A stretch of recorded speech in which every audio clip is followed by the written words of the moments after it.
మీ బట్టలకి సాఫ్టింగ్ ప్రొటెక్షన్ ఇచ్చే సరైన ప్రొడక్ట్ ఎలిమ్ ఫ్యాబ్రిక్ కండిషనర్.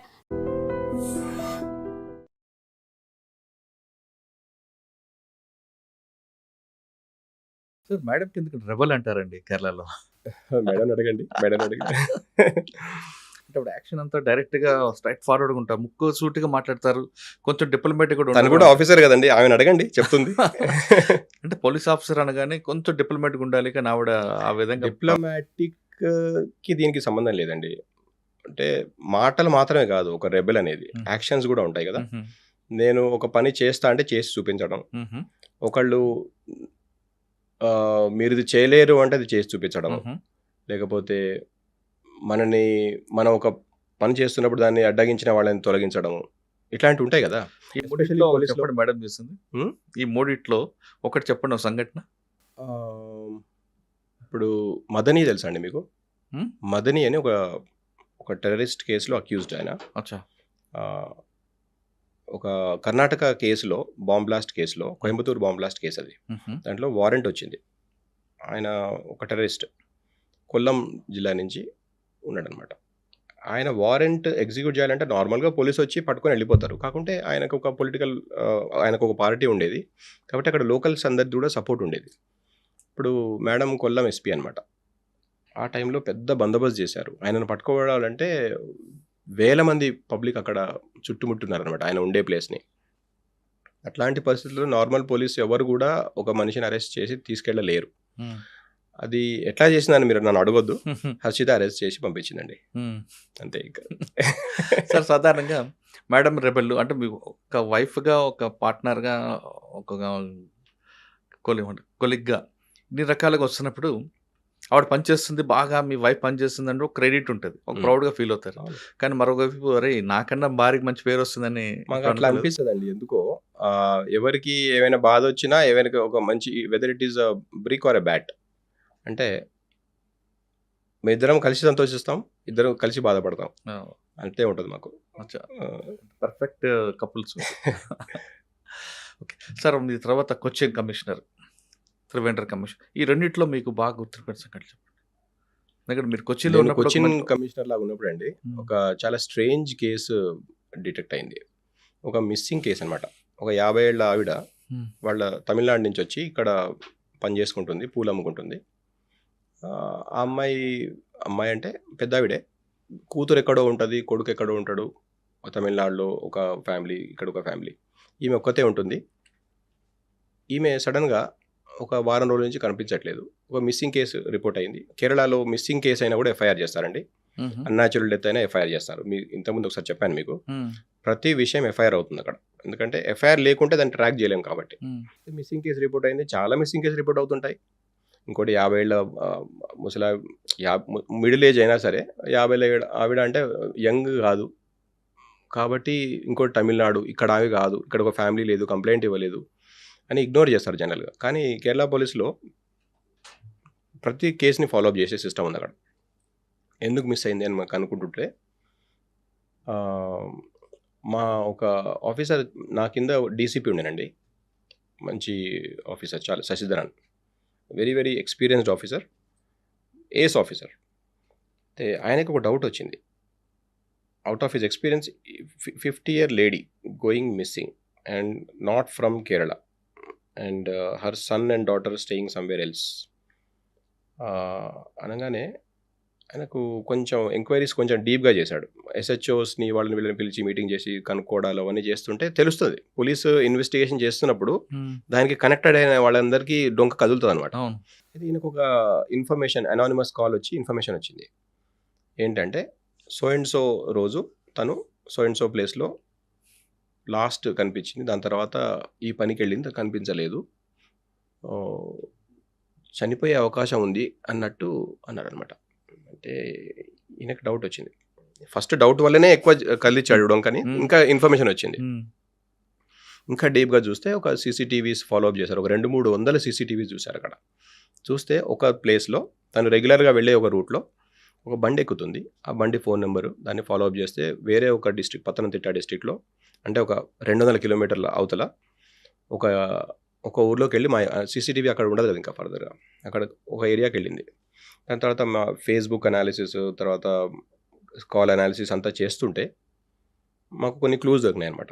చేసి ఒక ఇంటి వరకు వెళ్ళగలిగాం మేము. ఆ ఇంటికి వెళ్ళగలిగితే ఆ ఇంట్లో ఉన్న ఒక కపుల్, వాళ్ళని క్వశ్చన్ చేశాం. చేస్తే అసలు కథ ఏంటంటే, ఈవిడని ఒక అక్యూజ్డ్ తీసుకెళ్ళి అక్కడ నరకయాతనలు పెట్టి, ఈ కపుల్తో సహా ముగ్గురు కలిసి నరకయాతనలు పెట్టి, అక్కడ రేప్ అనే చాలా చిన్న విషయము, చంపి కొన్ని పార్ట్స్ తిని, హ్యూమన్ సాక్రిఫైస్ చేసి తిని అక్కడ పాతి పెట్టారు. అదేంటండి? అంటే క్యానిబాల్స్ అని విన్నారా? హ్యూమన్ ఫ్లెష్ని తినే అవును. ఒక ఒక ఒక సైకలాజికల్ ప్రాబ్లం ఉన్న మనిషి అనమాట వీడు, ఈ అక్యూజ్డ్. ఈ ప్రాబ్లం ఉన్న వాళ్ళు ఏం చేస్తుంటారంటే, వేరే వాళ్ళకు కూడా ఇది నేర్పిస్తాను ట్రై చేస్తుంటారు. ఈ కపుల్కి కూడా నేర్పించాడు వాడు. నేర్పించి వాళ్ళు కూడా తిన్నారు, వండుకొని తిని పాతి పెట్టారు. చూడండి ఎంత స్ట్రేంజ్ కేసు. ఇండియాలో అవుతుందా? అట్లాంటి కేసు డిటెక్ట్ చేశాము. ఇది ఇట్లాంటి మా ఆఫీసర్ అన్నాడు, సార్ ఇది మాత్రమే కాదు, వేరే కేసు తప్పకుండా ఉంటుంది అన్నాడు. ఎక్స్పీరియన్స్తో చెప్పాడు. యాజ్ ఎన్ ఆఫీసర్ మనకి మన ఎక్స్పీరియన్స్ ఆఫీసర్ చెప్పినప్పుడు మనం వినాలి, కొట్టిపారేయకూడదు. ఇంకా ఉంటాయి ఇట్లాంటి కేసెస్, వీనికి సంబంధించినవి ఉంటాయని మేము దాని వెనక పడ్డాం. పెడితే ఇంకొక అమ్మాయిని కూడా అదే ప్లేస్కి తీసుకెళ్ళి, అది ఇంకో వేరే డిస్ట్రిక్ట్లో వేరే మిస్సింగ్ కేసు.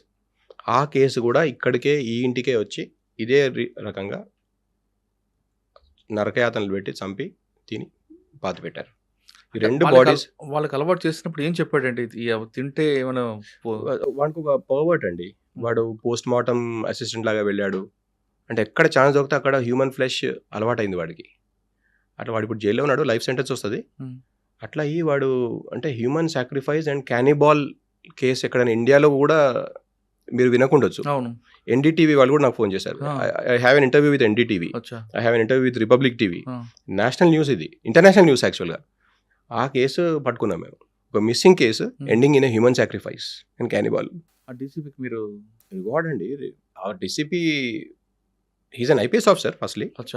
సో నా లెవెల్లో కాదు అది, ఆ రివార్డ్ అనేది గవర్నమెంట్ లెవెల్లో రివార్డ్. అంటే ఆయనకు మెడల్ వచ్చింది. ఈ స్టోరీ మీ మలయాళం చూడలేదా? సినిమా తీసుంటారే? మలయాళంలో సినిమా తీయలేదు, ఎందుకంటే ఇది అండర్ ట్రయల్ ఉంది. ఓకే, కేసు ఇప్పుడు అండర్ ట్రయల్. అది లేదంటే మీ వాళ్ళు చార్జ్ షీట్ చేసాము, కేసు ఎంబడే with in 3 months charge sheet చేసి పెట్టేసాము. ఏం మాత్రం చిన్న స్టోరీ ఉంటే మీ వాళ్ళు సినిమా తీస్తారు కదా. ఇంకొంచెం టైం ఉంది దీనికి సినిమా కావడానికి. వస్తుంది తప్ప. చిన్న ఈగో మీద కూడా సినిమా తీస్తారండి మీ వాళ్ళు. ప్రతి విషయం చాలా రీసెర్చ్ చేస్తారు. ఈగో అది. ఇప్పుడు మీకు భీమ్లా నాయక్ లాంటి సినిమా చూసారంటే అది అయ్యప్ప క్వశ్చన్, అది ఏం లేదు, స్టోరీ అంతా ఈగో. అవునవును.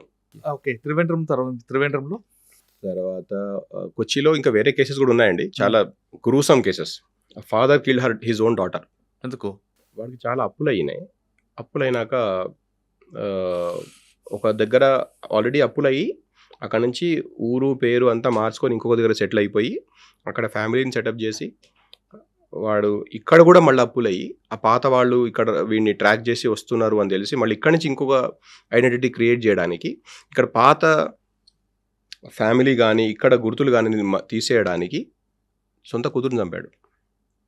చంపి వెళ్తుంటే పట్టుకున్నాం మేము. చాలా అది ఒక పెద్ద హంట్, కర్ణాటకలో పట్టుకున్నాం వెళ్ళి మేము. ఇట్లాంటి కేసులు చాలా ఉంటాయండి, అంటే మనకు కూడా ఇక్కడ కూడా ఉంటాయి, కానీ ఇంత డిఫరెంట్ క్రైమ్ కనిపించదండి. చాలా ప్యాథెటిక్ అండి. అసలు పోలీస్ ఆఫీసర్స్ ఫీల్డ్ లెవెల్లో జాబ్ చేస్తున్నప్పుడు ఇట్లాంటి కేసెస్ చూస్తే వాళ్ళ మైండ్ ఎంత ఎఫెక్ట్ అవుతుంది చూడండి. అందుకని పోలీస్ ఆఫీసర్స్ కూడా కౌన్సిలింగ్ అవసరం. ఆ ఎస్ఐలకి, కానిస్టేబుల్కి, వీళ్ళని క్వశ్చన్ చేసిన వాళ్ళకి వాడి సంగతులు తెలుస్తుంటేనే ఒక రకమైన పిచ్చి లేచిపోతుంది అనమాట, ఏంటి ఇంత ఘోరమా అన్నట్టు. కాబట్టి మన డిపార్ట్మెంట్లో మేము కౌన్సిలింగ్ ఏర్పాటు చేస్తాం. ఎందుకంటే నార్మల్ కావాలి మనిషి ఇట్లాంటి కేసులు చేశాక. అదే ఇంట్రాగేషన్లో వీడికి పిచ్చి లేచి వాడిని కొట్టి ఏం చేసినా ఇష్యూ కదా, డిస్టర్బ్ అవుతుంది మైండ్. ఎందుకంటే ఇన్వెస్టిగేషన్ డీప్గా చేస్తున్నప్పుడు సైకాలజీలో దాన్ని ట్రాన్స్ఫరెన్స్ అంటారండి. వీళ్ళు కూడా కొంచెం ఎఫెక్ట్ అవుతారు, థాట్స్ అఫెక్ట్ అస్. కాబట్టి దాన్ని నార్మలైజ్ చేయడానికి కౌన్సిలింగ్ చేపిస్తాం, రెగ్యులర్గా ఉంటుంది. ఓకే, త్రివేంద్రంలో మీకు మెమరబుల్? త్రివేంద్రంలో కూడా చాలా కేసెస్ అయ్యారండి. త్రివేంద్రంలో లా అండ్ ఆర్డర్ విషయం చెప్తా. ఇప్పుడు ఇన్వెస్టిగేషన్ చెప్పాను, పోలీసులో intelligence, investigation, law and order ఇవన్నీ ఉంటాయి కదా. అక్కడ ఒక సీ పోర్ట్ పెట్టాలి. చాలా దానికి అపోజిషన్ ఉంది, ఎస్పెషల్లీ కోస్టల్ ఏరియా కాబట్టి. దాన్ని ఎట్లా చేయాలి అనేది మేము దాని స్ట్రాటజీ ఎట్లా చేసామనేది మీకు బ్రీఫ్గా చెప్తా. ఆల్రెడీ 1 సంవత్సరం ముందు, నేను రాకముందు, ఈ అక్కడ చాలా చాలా గొడవలు అయ్యి పోలీస్ స్టేషన్ తగలబెట్టి, జీప్ తగలబెట్టి, పోలీస్ వాళ్ళని కొట్టి చేసిన ఒక ప్లేస్ అనమాట అది. దాని తర్వాత నేను టేక్ ఓవర్ చేశాను అనమాట. ఇంకా ఆ సీ పోర్ట్ అనేది ఇనాగ్రేట్ చేయాలి, అది నా task. There are many other things, but అది కూడా చేయాలి. చాలా పొలిటికల్ కానీ, కమ్యూనల్ కానీ చాలా విషయాలు ఉంటాయి దాంట్లో.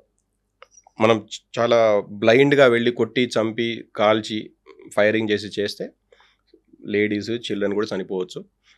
వాళ్ళు కాకుండా ఎవరైనా కూడా ఫైరింగ్లో చనిపోవచ్చు. అయితే ఇక్కడ కర్ర అంటాం కదా మనము, కర్ర విరగకూడదు, పాము జావాలి. ఆ స్ట్రాటజీ చేశాను ఇక్కడ. పాత కేసులు అన్నీ తీసి, ఇది యాక్చువల్గా యంగ్ ఆఫీసర్స్కి నేను చెప్తాను అనమాట ఎట్లా చేయాలి ఒకటి అనేది. పాత కేసులు అన్నీ తీసి వాటి అక్యూజ్ని లిస్ట్ చేసి వాళ్ళకి మెల్లగా సిమ్లో వేడి పెంచుతాం అనమాట. నేను సిమ్లో వేడి పెంచి వాళ్ళకి బీపీ పెంచుతాం అనమాట. బీపీ పెంచి ట్రబుల్ మాంగర్స్ పాత కేసులు తీసుకొచ్చారు, వాళ్ళందరూ చిన్నగా ముందు ఎట్లా చేసామనేది మీకు చెప్పట్లేదు ఇక్కడ. అట్లాంటివన్నీ అన్ని మీకు కొంచెం ఐడియా ఉన్నట్టుంది. అట్లాంటివన్నీ తీసి సిమ్లో పెట్టామన్నమాట. సిమ్లో చాలా సేపు పెట్టేసరికి వేడెక్కుతుంది కదా, వేడెక్కినాక మనకు ఈజీ కదా పని. అట్లా చేసి మంచి బందోబస్తు చేసి, ఇంకోటి సముద్రం కదా, సముద్రంలో చాలా బలం ఉంటుందండి అక్కడ ప్రొటెస్టర్స్కి. ఒక 1000 బోట్స్ వచ్చేస్తాయి ఒక్కసారి. 1000 బోట్స్ వచ్చేసి పోర్ట్ కాదు కదా, ఎక్కడ ఏం కర్లనివ్వరు అక్కడ. కాబట్టి you have to dominate the sea side also. పోలీస్కి మనకు అంత పెద్ద వాటర్ వింగ్ లేదు, కోస్టల్ పోలీస్ ఉంది కానీ 1-2 బోట్లు ఉంటాయి. అయితే వాళ్ళ మధ్యలో ఉన్న ఈక్వేషన్స్ అర్థం చేసుకొని, ఇక్కడ పక్క డిస్ట్రిక్ట్, అక్కడ పక్క స్టేట్, ఇక్కడ వాళ్ళతో లైజన్ చేసి, అక్కడ బందోబస్తు, ఇక్కడ బందోబస్తు చేసి, సముద్రంలో బందోబస్తు చేసి, ల్యాండ్ సైడ్ బందోబస్తు ఎట్లాగో చేస్తాం కదా పోలీసులో, సముద్రం బందోబస్తు, ల్యాండ్ సైడ్ బందోబస్తు, drones, sea, water, air, all 3, land, water and air dominated చేసి ఇక్కడ సిమ్లో పెట్టి ఇక్కడ ఇనాగ్రేట్ చేశాం అనమాట. కట్టే కొట్టే తెచ్చా అని చెప్పాను మీకు. అందరు ఇట్లా చూస్తున్నారు. ఇనాగ్రేషన్ అయిపోయింది, వాళ్ళ తేరుకుల్లో అందరూ బయటకు వచ్చి ఉంటారు. ఇంకా తేరుకోలేదు ఇప్పటిదాకా. ఇప్పుడు ఇంకేం చేయలేరు కూడా. సో డిపార్ట్మెంట్లో లా అండ్ ఆర్డర్ అంటే యూజ్ ఆఫ్ ఫోర్స్ ఒకటే కాదు, యూజ్ ఆఫ్ స్ట్రాటజీ. ఇన్వెస్టిగేషన్ అంటే డైరెక్ట్గా వెళ్ళి క్వశ్చన్ చేయడం కాదు, it's also intuition and experience. And also it requires, as I said, counseling support to the police officers at the cutting edge.